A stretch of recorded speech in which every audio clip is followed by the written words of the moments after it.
नमस्कार, आप सभी का स्वागत है, अभिनंदन है हमारे आज के इस विशेष योग सत्र में, जो कि एक संयुक्त पेशकश है आयुष मंत्रालय और शिक्षा मंत्रालय की। आप हर रोज इसे सुबह 8 बजे इन्हीं चैनल्स पर देखते हैं, जिनका नाम है पीएम ई विद्या चैनल्स और एनसीईआरटी का ऑफिशियल यूट्यूब चैनल। आप सभी का एक बार पुनः मैं स्वागत करता हूं, राहुल।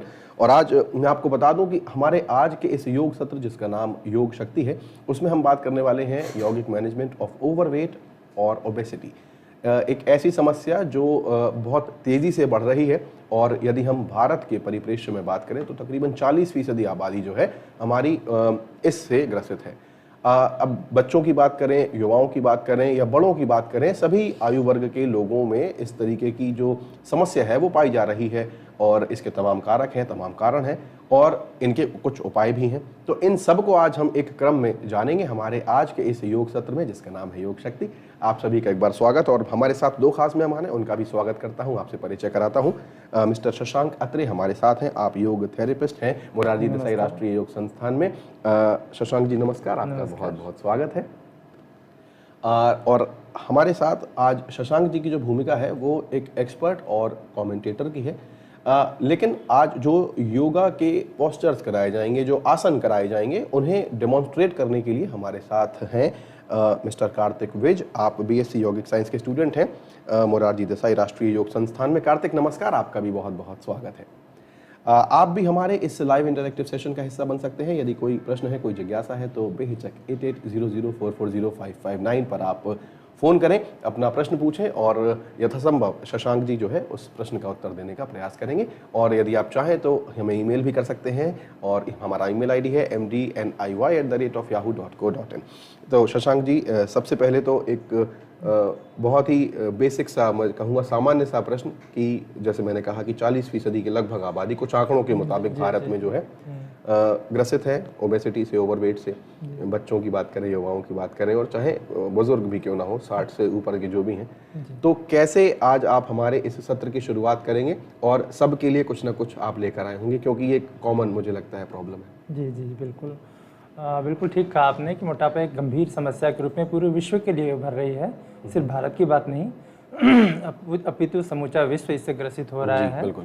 तो मोटापे के हम आज पूरे सेशन में कोशिश करेंगे कि मोटापे के क्या लक्षण हैं, क्या कारण हैं, क्या उपाय हैं, और साथ ही उसका हम यौगिक प्रबंधन किस तरह से कर सकते हैं, इन सभी विषयों को इस पूरे 45 मिनट में कवर कर सकें। ठीक है, तो इस तरह से हम अपने सत्र का आरंभ करेंगे। चलिए शुरू करते हैं। मैं अपने प्रश्न जो है संभाल कर रखता हूँ, बीच बीच में ज़रूर पूछूंगा, और यदि आपके प्रश्न भी मुझे प्राप्त होंगे तो मैं उन्हें भी शशांक जी से पूछने का प्रयास करूंगा। चलिए शुरू करें आज का सत्र। चलिए, सत्र के आरंभ के लिए कमर गर्दन सीधी करके बैठ जाएं, हाथ की ज्ञान मुद्रा में। लंबी गहरी श्वास लें। श्वास छोड़ते हुए भाव करें कि आपकी सारी चिंताएं, सारा थकान, सारा तनाव श्वास के साथ साथ बाहर निकल रहा है।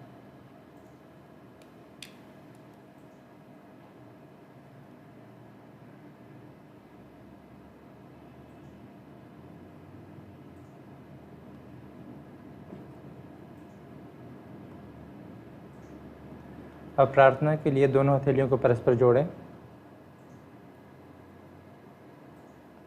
3 बार ओम का वाचक जप और सहना भवतु। भरिए श्वास।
तेजस्विनावधीतमस्तु मा विद्विषावहै।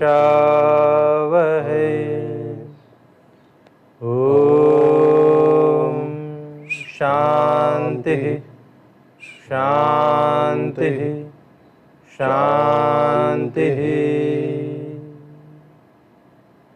नमस्कार, आप सभी का हार्दिक स्वागत और अभिनंदन है। सत्र का आरंभ हम कुछ सूक्ष्म व्यायाम से करेंगे।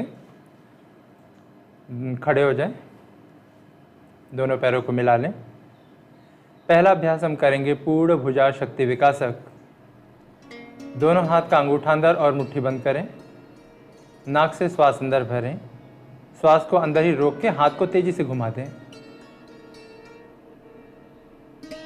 हाथ को जितना तेज आप घुमा सकते हैं घुमाएं। इसके बाद जब आपको लगे कि सांस छोड़नी है तो पहले कूहनी को 90 डिग्री पे चेस्ट के बगल में रोकेंगे और फिर छक की आवाज़ के साथ सांस छोड़ के हाथ सीधा कर देंगे।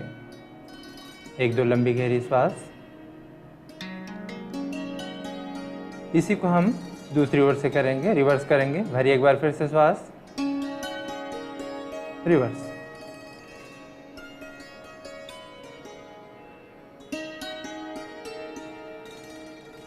छोड़ दें छक की आवाज के साथ। अगला अभ्यास हम करेंगे पिंडली शक्ति विकासक। हाथ को आगे लीजिए, अंगूठा अंदर, मुट्ठी बंद। अब इसमें सांस भरते हुए बैठ जाना है, बिना एड़ी उठाए बैठिए। सांस रोक के ऊपर उठ जाइए। हाथ को तेजी से घुमा के और कंधे के लेवल पर आके छक की आवाज के साथ सांस छोड़ देंगे। 2 बार और करें, छोड़ दें। इसको 25 बार कम से कम करने की कोशिश करें। अब अगला अभ्यास हम करेंगे हृदय गति या इंजन दौड़। इसके लिए दाहिने पैर को 90 डिग्री पे मोड़िए। दाहिने हाथ को अंगूठा अंदर, मुट्ठी बंद करके 90 डिग्री पे मोड़ दीजिए और बायां हाथ सीधा रहेगा। इसका भी अंगूठा अंदर, मुट्ठी बंद। अब इसी पोजीशन को सांस छोड़ते हुए चेंज करेंगे। स्टार्ट करें। हाँ, स्पीड बढ़ाते जाएं और इसमें कोशिश करें कि जंप करते हुए एड़ी से अपने बटक को हिट करते रहें और कूहनी 90 डिग्री पे मुड़ती रहे। इसको आप 30 सेकंड से आरंभ करके 2, 4, 5 मिनट तक जितना आपकी सामर्थ्य है उतना करें। रुक जाए। ये इंजन दौड़ एक बहुत ही कारगर अभ्यास है जिसमें कि आपका ऐसा कहते हैं कि 5 मिनट यदि आपने इंजन दौड़ किया तो करीब ये 20 से 25 मील दौड़ने के बराबर का अभ्यास होता है जी। तो इससे हृदय गति पर भी असर पड़ता है। इससे हार्ट बीट तेज हो जाती है, इसलिए इसको हृदय गति कहते हैं। और इंजन जैसी आवाज़ होती है तो इसलिए इंजन दौड़ बोलते हैं। ये बहुत इफेक्टिव है वजन कम करने के लिए।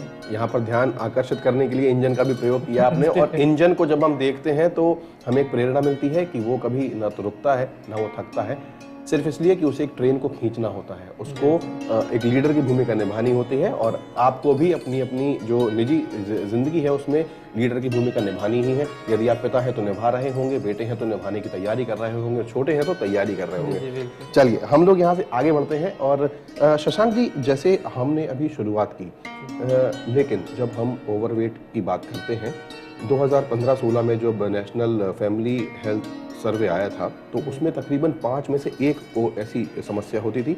लेकिन उसकी यदि लेटेस्ट की बात करें जो 2019-20 में आया, वहाँ पर 4 में से 1 हो गई है कि हर चौथे व्यक्ति में से 1 पहला जो है वो ग्रसित है।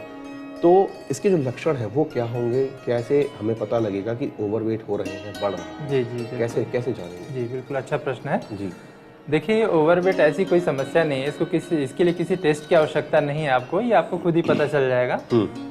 जैसे कि आप सिंपल लक्षण देखें, जैसे आपकी डबल चिन बन जाएगी और आपके शरीर में अलग अलग कंट्री वाइज और अलग अलग स्टेट वाइज फैट के डिपोजिशन की पोजीशन चेंज होती है। जैसे कहीं पेट पे फैट जमा होता है तो कहीं थाइस पे होता है, तो कहीं हिप पे होता है, तो कहीं बाजुओं पे होता है, और ये जेंडर वाइज भी डिफर करता है। तो आपके शरीर पे फैट डिपोजिशन आरंभ हो जाएगा और आपको जैसे कि आपको हमेशा लेथार्जी लगेगी, हमेशा थका सा महसूस करेंगे, स्वेटिंग ज़्यादा होगी और आपको सोने में दिक्कत होगी और सोएंगे तो खर्राटे की आवाज़ आएगी।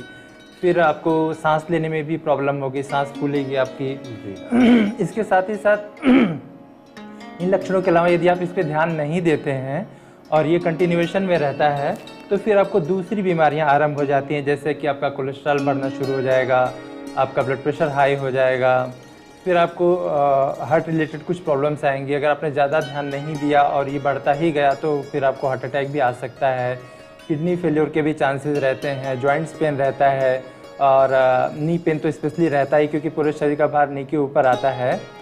और इन सारी समस्याओं और लक्षणों को ध्यान में रखते हुए हमें कोशिश करनी चाहिए कि हम समय से इस पर ध्यान दें, ताकि ये सारी समस्याएं, इन समस्याओं का हमें सामना ना करना पड़े। जी बिल्कुल, तो ऐसा सामना ना करना पड़े, लक्षणों को पहचाने और मुझे लगता है स्वास्थ्य की ओर आगे बढ़े। जी जी बिल्कुल, शुरू करते हैं, आगे बढ़े कि कैसे हमें और अभी आसन करने हैं। जी जी बिल्कुल। तो हम अगला अभ्यास करेंगे सर्वांग पुष्टि। ये एक स्थूल व्यायाम है। इंजन दौड़ भी एक स्थूल व्यायाम था। तो इसके लिए पैरों में गैप कर लें, अच्छा गैप करें और पंजे समानांतर रखें, हाथ ऊपर की तरफ उठाएं, अंगूठा अंदर, मुट्ठी बंद करके बाएं हाथ को आगे रखें, दाहिने हाथ को पीछे। सांस भरते हुए ऊपर की तरफ खींचे शरीर को और पीछे झुक जाएं। श्वास निकालते हुए बाएं तरफ घूम जाएं। हाथ को टखने पे लेके आएं और माथे से घुटने को टच करें। यहाँ पे हाथ की स्थिति को बदल लें और श्वास भरते हुए पीछे से हाफ सर्कल बनाते हुए जाएं, निकालते हुए दूसरी ओर आ जाएं। हाथ की स्थिति बदल के इसको कंटिन्यू रखें। सर्वांग पुष्टि में ध्यान ये रखना है कि जब भी आप साइड में जाएं तो बाजू कान से लगी हुई रहे। कई बार सर अलग हो जाता है और घुटने सीधे रहें। इसको कोशिश करें दोनों साइड से काउंट करके 24 बार करें। वापस आके बीच में रुक जाएं।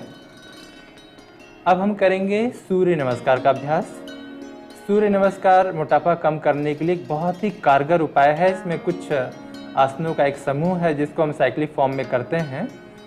तो सूर्य नमस्कार के अभ्यास के लिए हम दोनों पैरों को मिला के खड़े हो जाएं। देखते हैं हम इसको कैसे करते हैं। 1, इनहेल करते हुए हाथ को लेफ्ट साइड से ऊपर उठाएं, मिला के श्वास निकालते हुए नमस्कार की स्थिति में आ जाएं। श्वास भरते हुए हाथ को आगे लीजिए, ऊपर उठाएं, बाजू को कान से लगा के पीछे झुक जाएं। श्वास निकालते हुए हिप को पीछे खींचें, हाथ को आगे खींचते हुए झुकें। हथेली पंजे के बगल में, सर ढीला। श्वास भरते हुए दाहिने पैर को पीछे लेके जाएं, इतना पीछे ताकि बाएं घुटने में 90 डिग्री का एंगल बन जाए। कमर को आगे पुश करके पीछे देखें। श्वास निकालते हुए आगे वाले पैर को भी पीछे लेके जाएं। दोनों पैर मिला के एड़ी लगाएं और हिप को ऊपर उठा के माथा लगाने की कोशिश करें। श्वास भरते हुए घुटना नीचे लगाएं, निकालते हुए शरीर को थोड़ा आगे लेके चेस्ट और चिन लगाएं। आपका हिप ऊपर उठा हुआ रहेगा। पंजे को पीछे पलट के श्वास भरते हुए आगे से उठ जाएं। श्वास निकालते हुए वापस पंजे को अंदर लेके पर्वतासन की स्थिति में आ जाएं। एड़ी और माथा लगाने की कोशिश। श्वास भरते हुए बाएं पैर को दोनों हथेली के बीच में लेके आएं। श्वास निकालते हुए पीछे वाले पैर को भी आगे लेके आएं। गर्दन ढीली कर दें और श्वास भरते हुए पहले हाथ उठाएंगे, सर उठाएंगे, चेस्ट उठाएंगे, स्पाइन को सीधा करके पीछे जाएंगे। श्वास निकालते हुए नमस्कार की स्थिति में आ जाएं। श्वास भरते हुए हाथ ऊपर, निकालते हुए साइड से नीचे, साइड से नीचे। ये अभी आधा साइकिल हुआ है। आधे साइकिल को हम दूसरे पैर से करेंगे। आराम करें, अपने आप करें। मैं आपको आसन का नाम बता देता हूं। प्रणामासन या नमस्कार आसन इसको बोलते हैं। हस्तोत्तानासन, पादहस्तासन, अश्व संचालनासन, पर्वतासन, अष्टांग नमस्कार, भुजंगासन, पर्वतासन, अश्व संचालन, पादहस्तासन, हस्तोत्तानासन, प्रणामासन, वापस आ जाए। यह है सूर्य नमस्कार का अभ्यास। यदि आप सूर्य नमस्कार का अभ्यास नियमित रूप से करते हैं तो आपका कभी भी वजन नहीं बढ़ेगा। यदि बढ़ा हुआ है तो इसके अभ्यास से वजन को आप बहुत ही तेज़ी से कम कर सकते हैं। और सूर्य नमस्कार आप अपनी सामर्थ्य के हिसाब से 2 राउंड से आरंभ करके धीरे धीरे इसको बढ़ा के 24 राउंड तक ले जाएं। और यदि आप कैपेबल हैं तो इसको 108 राउंड तक भी बड़े आराम से कर सकते हैं। अब हम अगला अभ्यास कुछ आसनों का अभ्यास कर लेते हैं। पहला आसन करते हैं ताड़ासन, दोनों पैर मिले हुए। श्वास भरते हुए हाथ को आगे से ऊपर उठाएं, हाथ की उंगलियों को आपस में फंसा लें, हथेली पलट के ऊपर लेके जाएं, दोनों बाजू कान से लगी हुई। मेरुदंड को सीधा करने के लिए छाती को ढीला छोड़िए, नितंब को आगे की तरफ धकेलिए और पेट को अंदर की तरफ खींच लीजिए। एड़ी को ऊपर उठा लें। जिन लोगों को बैलेंस करने में प्रॉब्लम है या जिनका वेट बहुत ही ज़्यादा है वो लोग एड़ी ऊपर नहीं उठाएंगे, वो एड़ी को नीचे रख के ही करेंगे। वापस आने के लिए एड़ी को नीचे करें। श्वास निकालते हुए हाथ को साइड से धीरे से नीचे लेके आए। अब हम यहीं पे करेंगे ऊर्ध्व हस्तोत्थानासन का अभ्यास। एक बार फिर से हाथ को आगे से ऊपर उठाएं, उंगली फंसा के हथेली पलट के ऊपर खींचें, बाजू को कान से लगा के पहले मेरुदंड को सीधा कर लें, नितंब को आगे लेके पेट को अंदर खींच दें, छाती को ढीला छोड़ें, बाजू ऊपर की तरफ खींची हुई और श्वास निकालते हुए दाहिने तरफ सीधे सीधे जाएं। यहाँ पे सामान्य श्वास के साथ कुछ पल रुकें। रुकने के लिए आप 15 सेकंड से आरंभ करके कम से कम 1 मिनट रुकने का अभ्यास करें। श्वास भरते हुए वापस आ जाएं, निकालते हुए दूसरी ओर जाएं। श्वास भरते हुए वापस और निकालते हुए हाथ को साइड से नीचे लेके आ जाएं। अब हम करेंगे त्रिकोण आसन का अभ्यास। पैरों को अच्छे से खोल दें, दाहिने पंजे को घुमा के सीधा करें। श्वास भरते हुए हाथ को कंधे के लेवल पे उठा दें, श्वास निकालते हुए झुक जाएं दाहिनी तरफ, हथेली पंजे के बगल में पीछे की तरफ रखें, ऊपर वाले हथेली को देखें। शरीर को सीधा रखने के लिए नितंब को आगे की तरफ पुश करें और चेस्ट को पीछे की तरफ लें ताकि पूरा शरीर एक सीधी रेखा में हो। श्वास भरते हुए वापस आ जाएं, श्वास निकालते हुए हाथ नीचे करें, पंजे को घुमा दें। अब दूसरे पंजे को घुमा लें यहाँ पे। श्वास भरते हुए हाथ ऊपर, निकालते हुए झुक जाएं, हथेली पंजे के पीछे रख के ऊपर वाली हथेली को देखें। वापस आ जाएं श्वास भरते हुए, निकालते हुए हाथ नीचे, पंजे को घुमा के दोनों पैरों को मिला बैठ जाएं। अब हम करेंगे बैठने वाले आसनों का अभ्यास। सबसे पहले हम करेंगे पश्चिमोत्तानासन का अभ्यास। इसके लिए दंडासन की स्थिति में आ जाएं, पैर सीधा करें, हथेली कमर के बगल में, कमर सीधी। आप चाहें तो एक बार हिप को थोड़ा ऊपर उठा के पीछे की तरफ खींच के बैठ जाएं, पीछे खींच के बैठ जाएं। गुड। पंजे को खड़ा रखें। आप श्वास भरते हुए हाथ को आगे से ऊपर उठाएं, खींचें जितना ऊपर खींच सकते हैं और श्वास निकालते हुए हाथ को आगे खींचते हुए चिन को उठा के रखते हुए आगे झुके हैं। पैर का अंगूठा पकड़ लें, अंगूठा पकड़ के अंदर की तरफ खींचें और कुहनी घुटने के बगल में लगा के गर्दन को ढीला छोड़ दें। यहाँ पे सामान्य श्वास के साथ रुकना है। इसमें कोशिश ये करनी है कि घुटने सीधे रहें, पंजे अंदर की तरफ खींची हुई और कुहनी घुटने के बगल में लगा हुआ। कुछ समय यहाँ पे रुकने के पश्चात श्वास भरते हुए धीरे धीरे हाथ को ऊपर उठाएं, श्वास निकालते हुए हाथ साइड से नीचे। अगला अभ्यास हम करेंगे पूर्वोत्तानासन का अभ्यास। हाथ पीछे की तरफ लें और पीछे लें थोड़ा, उंगलियां आगे की तरफ रहेंगी, पंजे बाहर खींचे हुए। अब श्वास भरते हुए धीरे धीरे नितंब को ऊपर उठाएं, पूरे शरीर को एक सीधी रेखा में ले आएं, गर्दन ढीली छोड़ दें, श्वास सामान्य। कुछ समय यहाँ पे सामान्य श्वास के साथ रुके रहें। इसके पश्चात धीरे से वापस आ जाएं। अब हम यहीं पे करेंगे वक्रासन का अभ्यास। दाहिने पैर को मोड़ें, क्रॉस करके बाएं घुटने के बाहर खड़ा कर दें, पैर बाहर। हाँ, अब दाहिने हाथ को पीछे ले जाके स्पाइन के साथ उंगली पीछे करके रखें, पैर सीधा रखें, वक्रासन करेंगे। अब बाएं हाथ को श्वास भरते ऊपर उठाएं, श्वास निकालते हुए घुटने के बाहर से लपेट के पंजे को पकड़ लें। गुड। पीछे वाला हाथ बिल्कुल मेरुदंड के साथ लगा हुआ, उंगलियां पीछे की तरफ घूमी हुई, शरीर ऊपर की तरफ खिंचा हुआ और पीछे वाले कंधे को पीछे घुमाएंगे और आगे वाले कंधे से घुटने को दबा के रखेंगे और प्रयास करेंगे कि दोनों कंधे एक सीध में आ जाएं। यहाँ पे सामान्य श्वास के साथ कुछ पल रुकना है और शरीर में होने वाले ट्विस्ट को फील करना है। इसके पश्चात वापस आने के लिए श्वास भरते हुए गर्दन को सीधा करें, छोड़ दें, साइड चेंज कर लें। इस अभ्यास को हम दूसरी ओर से करेंगे। हाथ को पीछे ले जाके मेरुदंड के साथ रखें, उंगलियां पीछे की तरफ घूमी हुई। हाँ, कोशिश बस ये करनी है कि दोनों कंधे एक सीध में हों और शरीर पूरा सीधा हो, श्वास सामान्य हो। वापस आ जाएं और वापस आने के पश्चात मकरासन में विश्राम करें। पेट के बल लेट जाएं।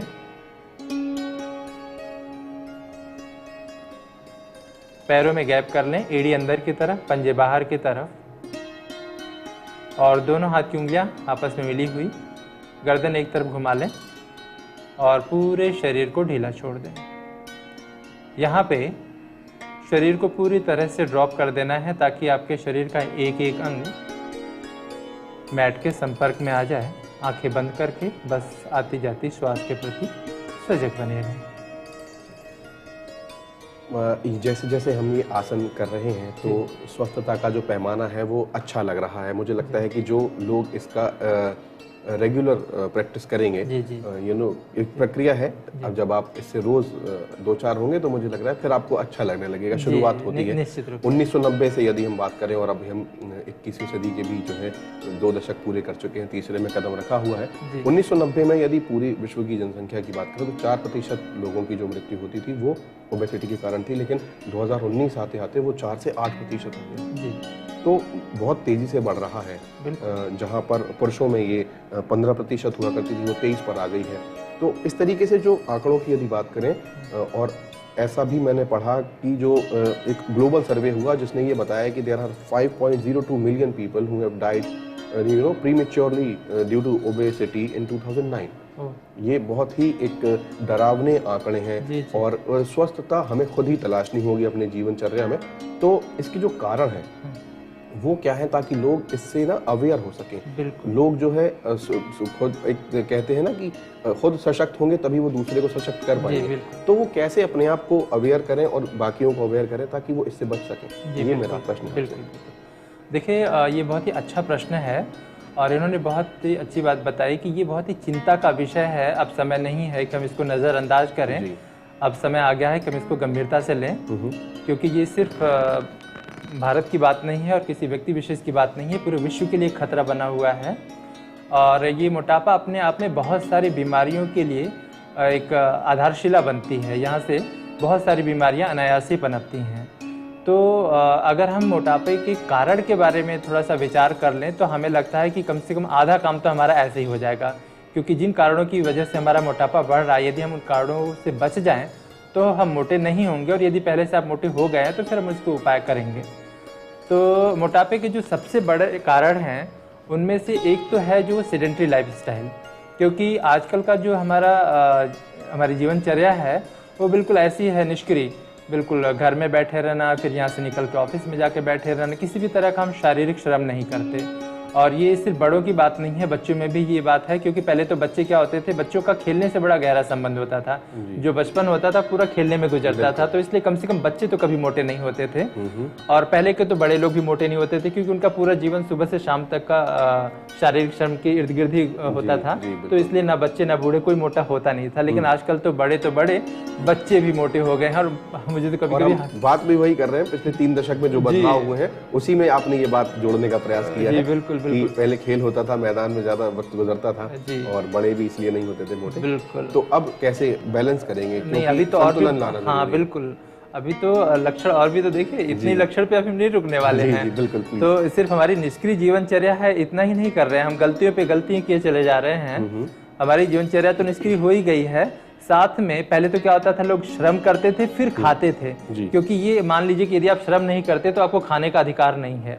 लेकिन हम दोहरी गलती कर रहे हैं, एक तो श्रम नहीं कर रहे हैं और ऊपर से ओवर ईटिंग। आजकल हेल्थ कॉन्शियस होने के नाम पे करते क्या है कि जो व्यक्ति जितना ज्यादा हेल्थ कॉन्शियस हो गया है, वो उतना ज्यादा कार्बोहाइड्रेट, प्रोटीन, फैट बड़ा कैलकुलेट करके वो ज्यादा खाने की कोशिश में रहता है, बड़ा न्यूट्रिशियस डाइट लेता रहता है।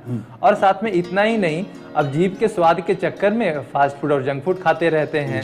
फिर आजकल क्या होता है कि दिन में कई लोग सोते रहते हैं, और इसके अलावा क्या करते हैं वो लोग, जैसे कि अवसाद है, अगर आपके जीवन में अवसाद या तनाव है तो भी आपका वजन बढ़ता है, या आप किसी तरह की अगर मेडिसिन ले रहे हैं तो उसके साइड इफेक्ट के तौर पे भी आपका वजन बढ़ता है। और यदि आप बहुत ज़्यादा पानी पीते हैं और ठंडा पानी पीते हैं तो भी आपका वजन बढ़ता है। और इनके अलावा अगर देखा जाए तो कुछ हार्मोनल इम्बैलेंस की वजह से भी मोटापा बढ़ता है, जैसे कि थायराइड में देखा जाता है कि जब हाइपोथायराइडिज्म की स्थिति होती है तो भी वजन बढ़ता है। तो ऐसे बहुत सारे कारण हैं जिनकी वजह से हमारा वजन बढ़ता है। तो यदि हम इन कारणों पे थोड़ा सा ध्यान दें और इन कारणों से बचने की कोशिश करें तो बहुत हद तक संभव है कि हम मोटापे से बच जाएंगे। चलिए, तो बचेंगे तब जब हम योग को अपनाएंगे, योग करेंगे और निरोग रहेंगे। जी बिल्कुल। चलिए आगे बढ़ें। जी बिल्कुल। तो हम अपने सत्र को आगे बढ़ाते हुए अब हम करेंगे यहाँ पे चतुरंग दंडासन का अभ्यास। दोनों पैरों को मिला लें, हथेली को खिसका के कंधे के नीचे लेके आए और यहाँ पे पंजे को अंदर लेके शरीर को ऊपर उठा दें। कूनी सीधी करके रखें। यहाँ पे पूरा शरीर आपका एक दंड के समान सीधा होगा और श्वास की स्थिति सामान्य होगी। जब आप यहाँ पे रुकोगे तो आपको पता चलेगा कि पेट में पूरी तेजी से वाइब्रेशन आरंभ हो जाएगा। और कहीं ना कहीं जब हम मोटापे की बात करते हैं तो बाकी जगह का फैट तो बड़े इजीली चला जाता है, लेकिन जो पेट पे जमा हुआ फैट होता है वो बहुत ही मुश्किल से जाता है, बड़ा ही जिद्दी होता है। तो ये पेट पे जमे हुए चर्बी को कम करने के लिए एक बहुत अच्छा अभ्यास है। वापस आ जाएं।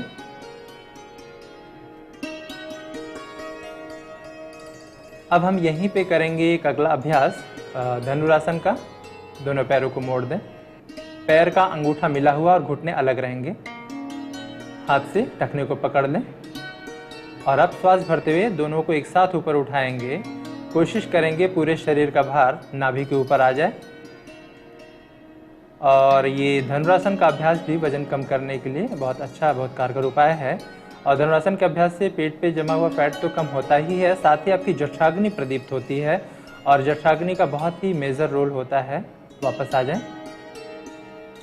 मोटापे को कम करने में आपकी जठराग्नि जितनी प्रदीप्त होगी वजन आपका उतना ही तेजी से कम होगा।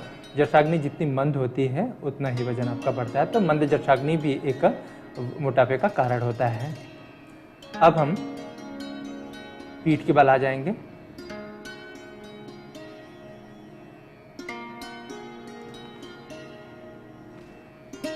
करेंगे नौकासन का अभ्यास। दोनों पैरों को मिला लें, हथेली जंघा के ऊपर रखें। अब एक साथ पैर और सर ऊपर उठाएं। प्रयास करें कि पैर और सर एक सीध में रहे, श्वास सामान्य रहे और मेरुदंड को भी सीधा रखने के लिए थोड़ा कंधे को पीछे की तरफ खींच के रखें। कुछ समय यहाँ रुकें, वापस आ जाएं। नौकासन भी पेट पे जमे हुए फैट को कम करने के लिए, जठराग्नि को प्रदीप्त करने के लिए, और साथ ही एक समस्या लोगों में आती है कि उनकी नाभि खिसक जाती है, तो नेवल डिस्प्लेसमेंट को ठीक करने के लिए भी ये धनुरासन और ये नौकासन एक बहुत ही अच्छा उपाय है। यदि नाभि खिसक जाती है तो और भी बहुत सारी समस्याएं आती हैं, जैसे कि अगर ऊपर की तरफ खिसक जाए तो फिर आपको कॉन्स्टिपेशन हो जाता है, या फिर नीचे खिसक जाए तो लूज मोशन होता है। तो ये समस्या महिलाओं में ज़्यादा देखी जाती है। वजन उठाने वगैरह से जी जो होता है बिल्कुल, घरों में, है ना? अच्छा। वजन उठाने से भी, और यदि आप मेंटली अनस्टेबल हैं, इमोशनली डिस्टर्ब हैं, यदि आपको डर लगता है तो भी नाभि खिसक जाती है। तो ये एक नई बात मुझे भी मालूम हुई और मुझे लगता है तमाम दर्शकों तो को भी यदि मालूम आपकी होगी। नाभि खिसकी हुई है तो इन आसनों का अभ्यास करके आप अपनी टली हुई नाभि को भी यथास्थान ला सकते हैं। अब हम करेंगे चक्रासन का अभ्यास। दोनों पैरों को मोड़ दें, एड़ी को नितंब के बगल में रखें, हाथ को घुमा के हथेली कंधे के नीचे, उंगलियां अंदर की तरफ रहेंगी, और अच्छे से शरीर को पहले बैलेंस कर लें और श्वास को अंदर भर के धीरे से शरीर को ऊपर उठा दें। हाँ, अब यहाँ पे प्रयास करें कि कुहनी और घुटने सीधे हो जाएं। यदि कर सकते हैं तो ठीक है, अन्यथा आप जितना कर सकते हैं उतना करें। गर्दन को पूरी तरह से ढीला छोड़ के रखें। कुछ समय रुकने के पश्चात वापस आ जाएं।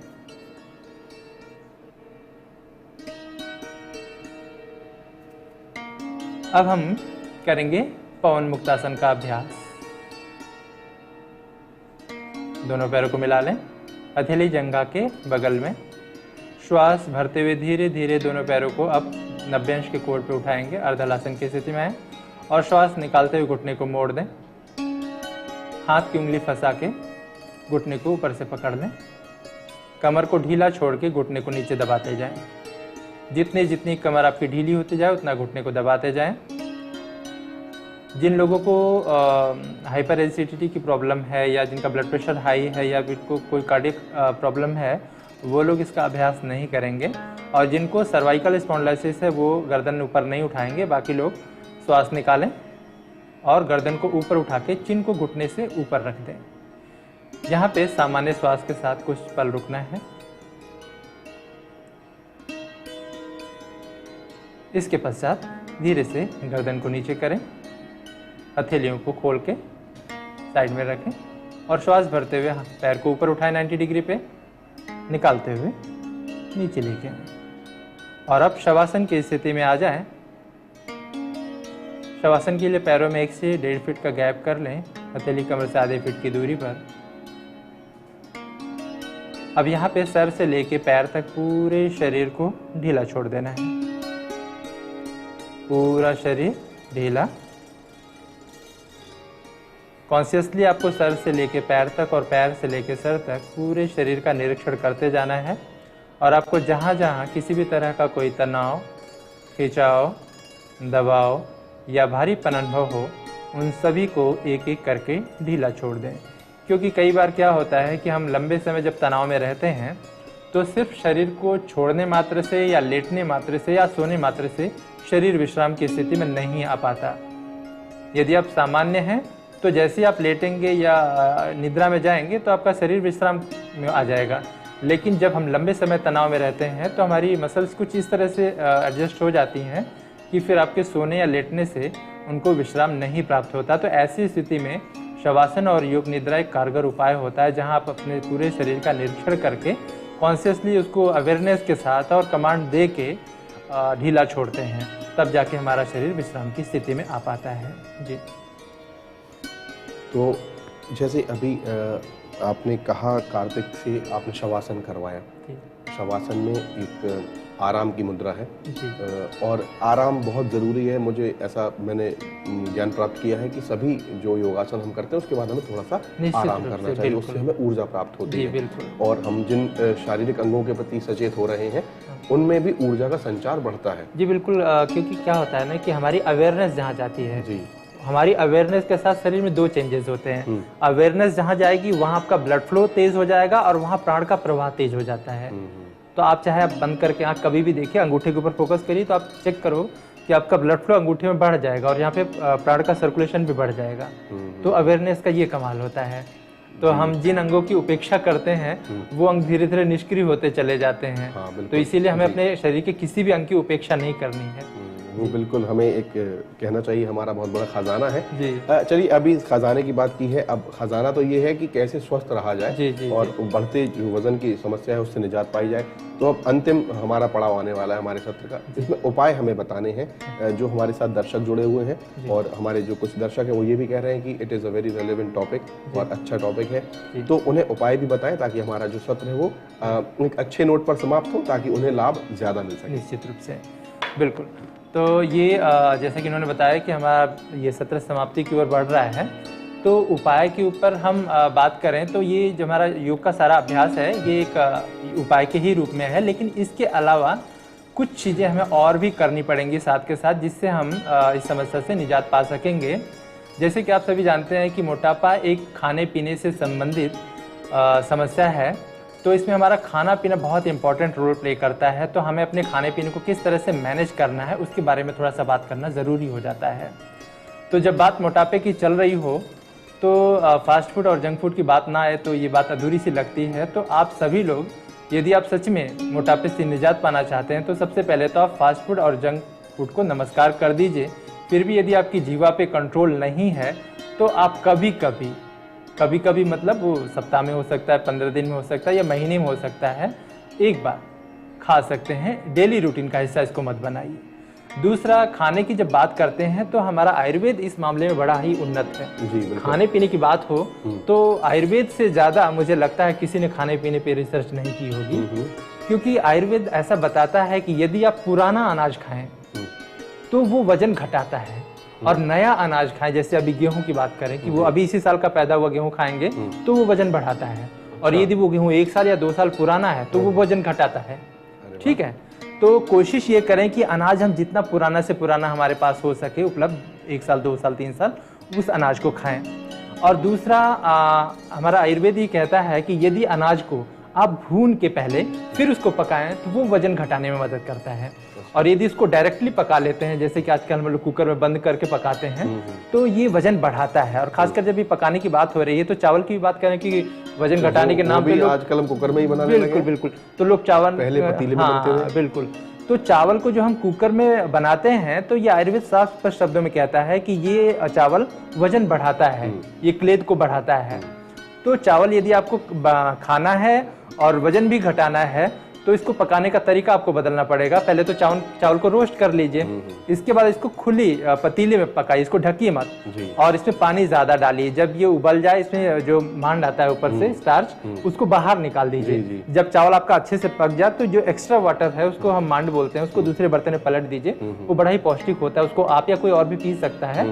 फिर उसको थोड़ी देर धीमी आंच पे चावल को पका देंगे तो चावल बिल्कुल खिला खिला सा भी तैयार हो जाएगा, और वो आपका वजन भी नहीं बढ़ाएगा, वजन घटाएगा। और दूसरा, अनाज की बात हो रही है तो कोशिश करें कि गेहूं से बचें, क्योंकि गेहूं जो होता है वो वजन बढ़ाता है। तो आप ज्वार, बाजरा या रागी, है ना, इस तरह के जौ, इस तरह के अनाज पे आ जाएं, और साथ ही थोड़ा सा अपने शरीर में योगाभ्यास करें या दूसरे तरह का कोई भी व्यायाम करें। और इनके साथ साथ यदि आप, आयुर्वेद में एक पंचकर्म होता है जिसमें हम जब कभी समस्याएं आसानी से नहीं हटती हैं, तो जब औषधियां भी ठीक से काम नहीं करती हैं तो हम पंचकर्म का सहारा लेते हैं। तो पंचकर्म में वमन होता है जो वजन कम करने के लिए बड़ा ही कारगर उपाय है, और यही वमन, जिसको हम कुंजल के रूप में जानते हैं, जो हमारे षटकर्म का हिस्सा है, योग में हम षटकर्म के रूप में कुंजल करते हैं, कुंजल, और उससे भी ज़्यादा कारगर है वस्त्रधौती। यदि आप वजन घटाना चाहते हैं तो वस्त्रधौती या कुंजल किसी भी योग एक्सपर्ट से सीख के इसका अभ्यास नियमित रूप से करें तो आपका वजन बहुत ही तेजी से घटता है। और साथ ही मैंने ये देखा है कि जिन लोगों के जीवन में थोड़ा उत्साह नहीं होता, वो जो हतोत्साहित होते हैं, जो जीवन में निराश होते हैं, उन लोगों का भी वजन बहुत तेजी से बढ़ता है। तो प्रयास ये करें कि जीवन में आपके उत्साह और उमंग बढ़ा रहे। ये थोड़ा सा, ये ऐसा आपस में जुड़ा हुआ है। यदि जीवन से उत्साह और उमंग चला जाए तो वजन बढ़ता है, और यदि आप ओवरवेट हो जाएं तो आपका उत्साह और उमंग चला जाता है। तो ये दोनों ही आपस में ऐसे इंटरलिंक्ड है कि आप कहीं से भी शुरू करके कोशिश करें कि उत्साहित रहें जीवन में। जी, चलिए, तो हम अपने सत्र में बिल्कुल आगे बढ़े, हमारे पास अंतिम 4 मिनट बचे हैं। जी। तो अब आप और क्या कोई आसन करवाएंगे या हम कुछ और आप हमें बताना चाहेंगे उपाय में? बिल्कुल, अभी आसन का समय नहीं रहा, तो अब हम थोड़े से प्राणायाम कर लेते हैं और थोड़ा सा षटकर्म में से एक अभ्यास अग्निसार और कपालभाति कर लेंगे। जी, दोनों हाथ ज्ञान मुद्रा में, कमर गर्दन सीधी करके अब किसी भी ध्यानात्मक आसन में बैठ जाएं। अब सबसे पहला अभ्यास हम करेंगे अग्निसार का अभ्यास। हथेली पलट के घुटने के ऊपर रखें, घुटने को प्रेस करके कूहनी सीधी कर दें, नाक से श्वास भरें, पूरी श्वास होठों को गोल करके खाली कर दें। इसके बाद चिन लॉक करें यानी जालंधर बंद लगाएं। सांस को बाहर ही रोक के पेट को अंदर बाहर पंप करना है, यानी पेट को स्पाइन की तरफ खींचना है, फिर ढीला छोड़ना है। ये तब तक करना है जब तक आपकी श्वास बाहर रुकी हुई है। जब आपको ऐसा प्रतीत होने लगे कि अब सांस रोकना मुश्किल है तो पहले गर्दन को धीरे से सीधा करके फिर नाक से सांस भरेंगे। एक बार और करें इस अभ्यास को। ये अग्निसार जठराग्नि को प्रदीप्त करने के लिए एक बहुत ही अच्छा अभ्यास है। जब आपकी जठराग्नि प्रदीप्त होती है तो आपका वजन बहुत तेज़ी से घटता है। जठराग्नि जितनी मंद होगी वजन उतना तेज़ी से बढ़ेगा। तो इसको आप कम से कम 4 से 5 बार कर डालें। इसके बाद अगला अभ्यास हम करेंगे कपालभाति का। दोनों हाथ ज्ञान मुद्रा में रखें, कंधे पीछे घूमे हुए, मेरुदंड सीधा, छाती उभरी हुई, शरीर ऊपर की तरफ उठा हुआ। और यहाँ पे फोर्सफुली सांस को बाहर छोड़ना होता है, यानी पेट अंदर जाएगा और सांस बाहर निकलेगी। एक बार देखें, सांस भरें अंदर, स्टार्ट करें।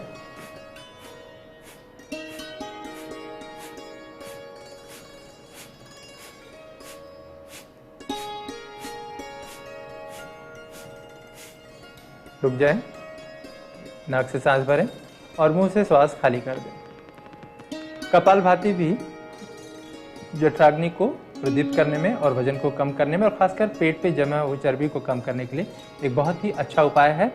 हमारे युग में कहा गया है, मेधः श्लेष्माधिकः पूर्वं षट्कर्माणि समाचरेत् अन्यस्तु नाचरेत्तानि दोषाणाम संभावतः।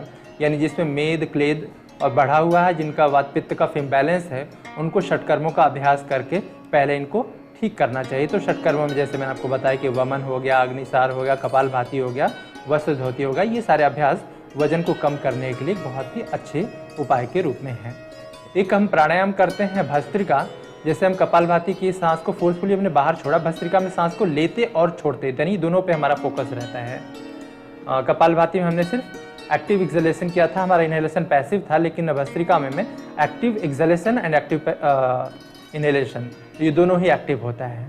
तो दोनों हाथ ज्ञान मुद्रा में रख के स्टार्ट करेंगे।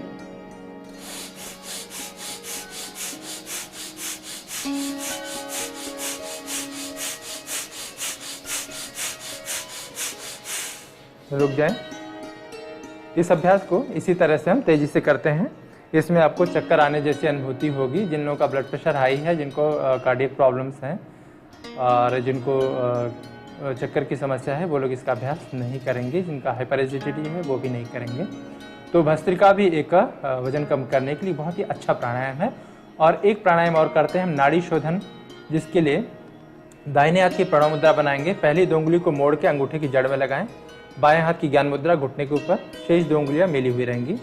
अब अंगूठे से राइट नॉस्ट्रिल को बंद करते हैं और लेफ्ट से धीरे धीरे इनहेल करते हैं। फिर लेफ्ट को बंद करके राइट से एक्सहेल करें दुगने समय में।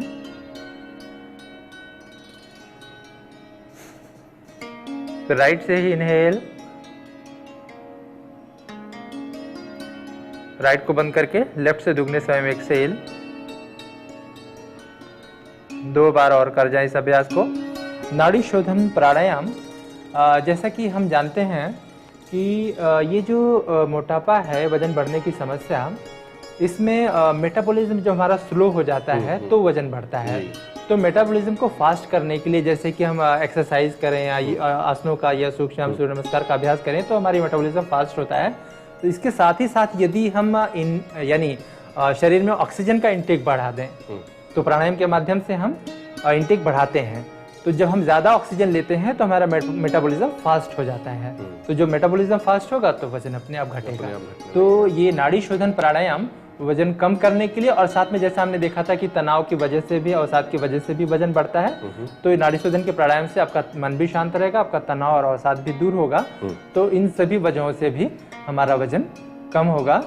तो इस तरह से हम यदि इन अभ्यासों को नियमित रूप से अभ्यास करें तो, और खान पान का ध्यान रखें, कारणों से थोड़ा बचें, तो ये निश्चित है कि आप मोटापे जैसी समस्या से, गंभीर समस्या से आराम से निजात पा सकते हैं।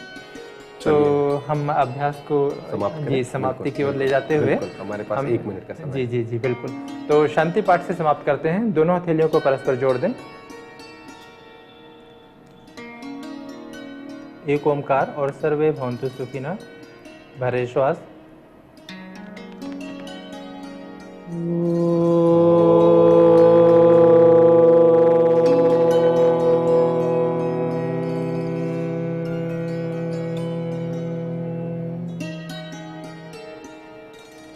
सर्वे भवन्तु सुखिनः, सर्वे सन्तु निरामयाः,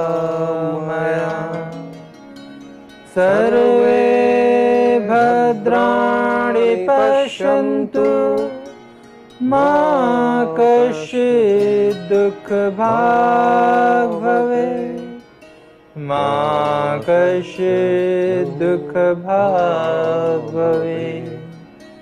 ॐ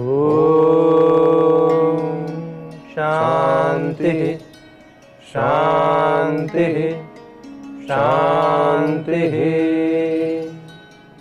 धन्यवाद। तो ये हमारा निश्चित रूप से आज का जो सत्र है ये लाभकारी रहा होगा और इसके जो परिणाम है वो कुछ ही दिनों में आपको दिखाई देंगे और ये लाभकारी रहेगा। मिस्टर शशांक अत्रे, आपका बहुत बहुत धन्यवाद, आपका आभार। आपने बहुत बेहतर तरीके से आज का सत्र लिया। मुझे लगता है सभी आयु वर्ग के लोगों को ये पसंद आएगा। बहुत बहुत आभार। और कार्तिक, आपका भी बहुत बहुत आभार, धन्यवाद। आपने सभी आसनों को बहुत बेहतर तरीके से डेमोन्स्ट्रेट किया। आपका बहुत बहुत शुक्रिया। मैं अपने सभी दर्शकों को बता दूं कि हमारा ये योग सत्र हम यहाँ समाप्त करने जा रहे हैं। यदि ये छूट गया है या आपने बीच में से देखना शुरू किया है तो आप इसे आज, जब ये पुनः प्रसारित होगा शाम को 8 बजे PM ई विद्या चैनल्स पर चैनल नंबर 6 से लेकर 12 तक ये पुनः प्रसारित किया जाएगा। इसे देखना ना भूलें और मैक्सिमम, अधिकतम लाभ उठाएं, ऐसी हमारी आशा है। फिलहाल मुझे और मेरी पूरी टीम को दीजिए इजाज़त। आज का योग शक्ति का सत्र हम यहीं समाप्त करते हैं। नमस्कार।